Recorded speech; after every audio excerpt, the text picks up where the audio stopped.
Los signos vitales nos indican el estado funcional de nuestro paciente. Para ello vamos a necesitar un termómetro de vidrio, un esfigmomanómetro convencional, un reloj con segundero, un estetoscopio para auscultar, una cinta métrica, unas tónulas de algodón en un frasco, un alcohol y un tarro de desechos. Partimos con la técnica para la toma de la temperatura bucal. Primero debemos desinfectarnos las manos, luego debemos desinfectar el termómetro con una tónula de algodón bañada de alcohol. Luego, comprobar que la columna de mercurio esté por debajo de los 35 centígrados. Cabe mencionar que el termómetro tiene una columna de mercurio, un tallo y un bulbo. Es muy importante no tocar el bulbo porque puede alterar la temperatura. Nos presentamos al paciente y vamos a solicitar al paciente que moje sus labios, ya que favorece la oclusión total de la cavidad oral y así también la transmisión de calor. Debemos colocar el tubo del termómetro en la cavidad bucal por debajo de la lengua y pedir al paciente que solamente pueda respirar por la nariz por más o menos unos 3 minutos. Los lugares en donde se puede tomar la temperatura pueden ser la cavidad axilar, la cavidad bucal, el conducto auditivo o recto, el pliegue inguinal y directamente de la piel mediante sensores. Una temperatura menor a 35 centígrados estaría en hipotermia. Si presenta 37.9 centígrados tendría febrícula y mayor a 38 estaría con fiebre. Nuestro paciente se encuentra en una temperatura muy normal de 37.5 grados centígrados. Luego procederemos a tomar el pulso. Aquello es la onda pulsátil de la sangre originada en la contracción del ventrículo izquierdo de nuestro corazón y va a resultar en la expansión y contracción regular del calibre de las arterias. Es importante que para la palpación del pulso se descanse en un plano tendinoso u óseo. Los lugares en donde se puede tomar el pulso es el pulso radial, el pulso braquial o humeral, el pulso carotidio, el pulso pedio y el pulso popliteo. Para la técnica de la toma del pulso necesitaremos nuestro reloj con segundero. Previamente habiéndonos lavado las manos, usamos el dedo 2, 3 y 4 hasta sentir las pulsaciones y contabilizarlas en un minuto. En este caso nuestro paciente presenta 80 latidos por minuto, lo cual es normal. Procedemos a medir la frecuencia respiratoria de nuestro paciente. Mencionar de que la frecuencia respiratoria es la sucesión fluida y rítmica de los movimientos de expansión y retracción del abdomen y del tórax, que son el resultado de cada ciclo de respiración. Primero lavamos nuestras manos, luego ponemos nuestra mano en cualquier lugar del tórax y contabilizamos sus respiraciones con ayuda de un reloj con segundera en un minuto. Nuestro paciente está dentro de lo normal. Ahora pasamos a medir su presión arterial. El gasto cardíaco será el factor controlador de la presión arterial, lo cual es el volumen sanguíneo y la resistencia vascular periférica. Además, que es la cantidad de sangre expulsada por cada ventrículo en un minuto y con un promedio de 5 litros. Primero pediremos a nuestro paciente que se ponga de pie, sin antes olvidar de que la presión arterial es la fuerza que ejerce la sangre contra la pared de las arterias durante la contracción y dilatación del corazón. Antes de medir la presión arterial tenemos que seleccionar el brazalete correcto. Para ello, con una cinta métrica, mediremos el acromion y el olecranon del brazo de nuestro paciente, para luego medir el perímetro del brazo y compararlo con la literatura del brazalete. Teniendo esas medidas, procederemos con el método palpatorio o de Riva-Rossi, para luego usar el método auscultatorio con los ruidos de Korokov. En el método palpatorio tenemos que ubicar su pulso radial, en donde solo encontraremos la sístole. Antes de tomar la presión, nuestro paciente no debe haber tomado cafeína o haber hecho ejercicio, ya que puede alterar las cifras de su presión arterial. Pedimos al paciente que se relaje y repose el brazo. Le colocamos el brazalete dejando 2 dedos de espacio, colocando las mangueras para abajo, ubicando su pulso radial. Ahora bien, con la perilla cerrada, con ayuda de la pera vamos a insuflar. Y será el manómetro el que nos indicará las cifras de la sístole y de la diástole. Procedemos a insuflar entonces. Es importante mencionar que los rangos normales de la presión arterial será 120/80 milímetros de mercurio.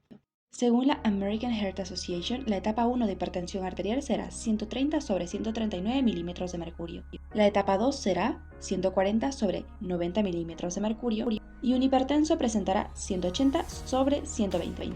Procedemos a soltar el brazalete entonces.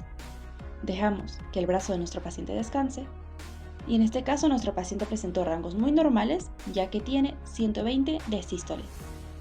Mencionar que en este método solo se puede percibir la sístole más no la diástole. Para el siguiente método, que es el método auscultatorio con los ruidos de Korokov, usaremos un estetoscopio, el cual está compuesto por olivas, ojivas, un tubo en Y, una manguera, una membrana y una campana. Es importante que las olivas estén posterior a nosotros para poder colocarnos el estetoscopio. Aseguramos el brazalete dejando 2 dedos de espacio, colocamos el manómetro y primero tenemos que ubicar su pulso braquial. Luego de ello, con ayuda de la membrana y sin estar sobrepuesta con el brazalete, vamos a colocar donde encontramos el pulso braquial de nuestro paciente. Cerramos la perilla y con la pera empezamos a insuflar, pero primero nos colocamos el estetoscopio. Este método auscultatorio nos va a permitir escuchar los ruidos de Korokov, el cual está dividido en 5 fases. Este método nos va a permitir saber la sístole y la diástole, y es muy importante de que la sístole que vayamos a tener después de tomar la presión arterial coincida con el método palpatorio que inicialmente hicimos. Nos retiramos el estetoscopio, retiramos también el manómetro y soltamos el brazalete para que nuestro paciente esté más cómodo. Nuestro paciente presenta rangos muy normales de 120 sobre 80 milímetros de mercurio, el cual indica que no tiene o no reporta hipertensión. Con ello habríamos finalizado la toma de los signos vitales. Ahora empezamos con el examen físico cardiovascular, el cual comprende de inspección, palpación, auscultación y percusión, pero en menor medida. De entrada nos fijamos en el biotipo de nuestro paciente, si es ectomorfo, mesomorfo o endomorfo. Si es ectomorfo tendrá el corazón más elongado. También importante fijarnos en el sexo del paciente, ya que la cardiopatía isquémica o los infartos agudos al miocardio es más frecuente en los hombres.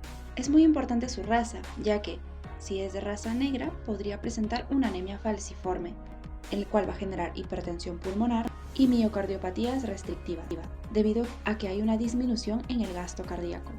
Es importante ver si nuestro paciente tolera la posición en decúbito, ya que si tiene un dolor pericárdico, que es esa doble bolsa que envuelve al corazón y tiene un cierto líquido seroso que permite que el corazón flote.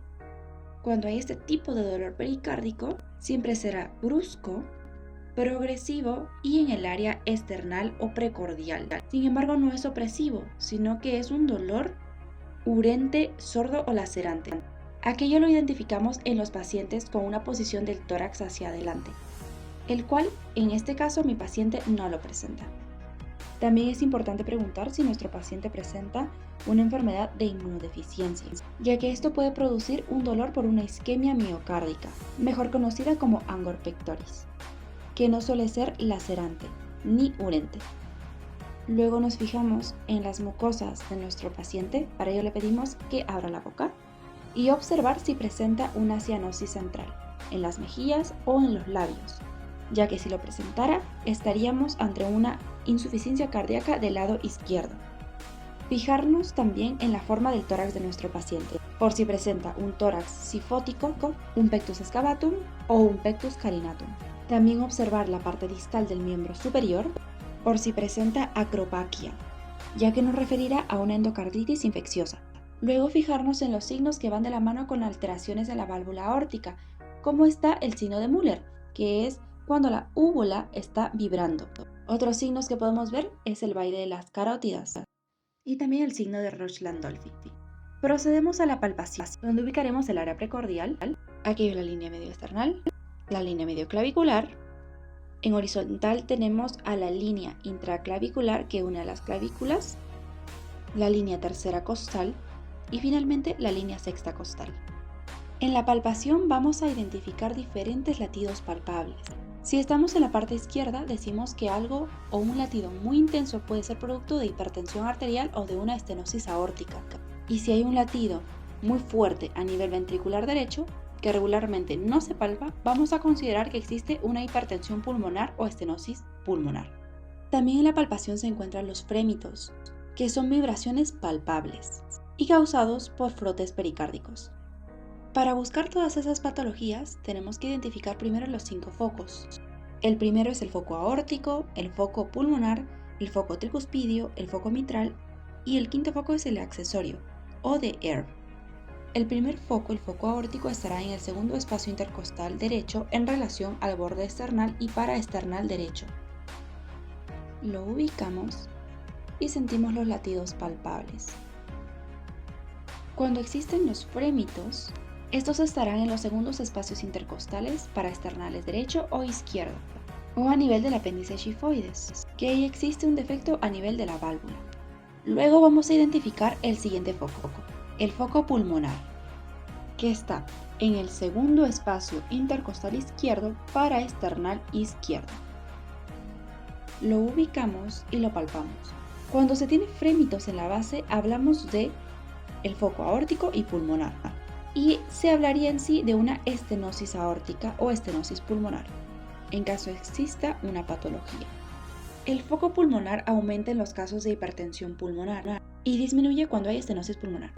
El tercer foco, que es el foco tricuspidio, que está a nivel del apéndice xifoides, lo encontramos cuando el paciente hace una inhalación profunda.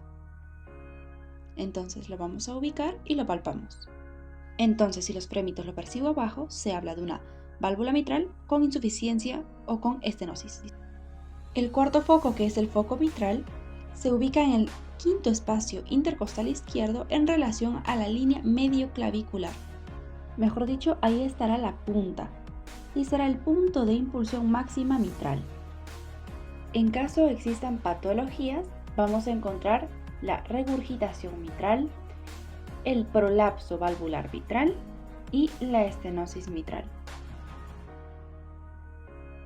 Por último, el quinto foco, el foco accesorio o de Erb, que estará ubicado en el tercer espacio intercostal izquierdo paraesternal izquierdo, el cual nos va a permitir escuchar los sonidos de la válvula aorta.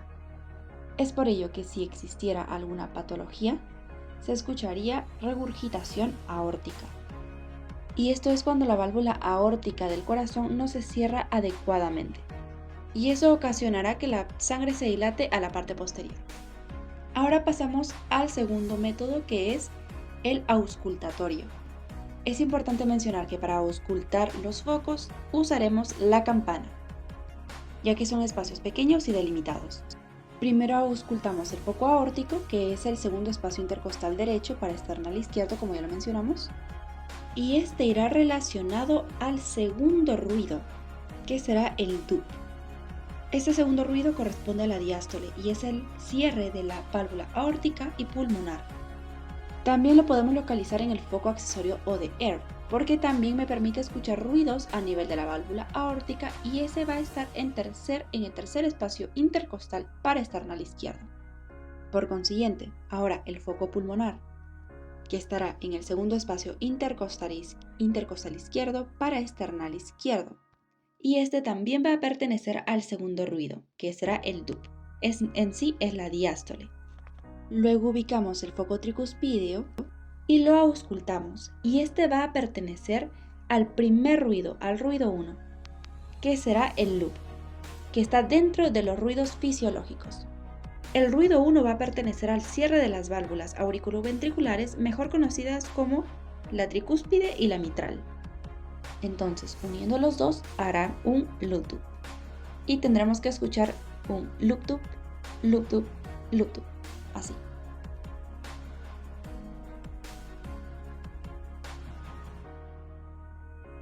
Luego ubicamos el foco mitral, que estará ubicado en el cuarto a sexto espacio intercostal izquierdo en relación a la línea medioclavicular izquierda. Y pertenecerá a la sístole, es decir, al ruido 1, al loop, que como ya lo mencionamos es cuando el corazón se contrae. Este ruido 1 va a corresponder al cierre de las válvulas auriculoventriculares y las válvulas auriculoventriculares se conocen como la tricúspide y la mitral. Y por último vamos a percutir. Para ello usaremos nuestro dedo índice y dedo medio para ubicar la maticidad y la resonancia, el cual nos va a permitir conocer la posición del corazón de nuestro paciente. Entonces hacemos los cuadrantes imaginarios y empezamos a percutir. Con unas presiones alternadas y ligeras, tenemos que saber identificar los sonidos mate y resonantes. Los sonidos mates vamos a ubicarlos o vamos a percibirlos con estructuras macizas, es decir, que no está vacío. Cuando sentimos el ruido mate, es porque estamos en el corazón o muy cerca a ello. Y cuando sentimos la resonancia es porque no estamos superpuestos en el corazón. Y resonancia cuando no estamos cerca al corazón ni tampoco estamos superpuestos, sino que estamos en una estructura vacía. O mejor dicho, no estamos cerca a la posición del corazón. Eso sería todo, muchas gracias.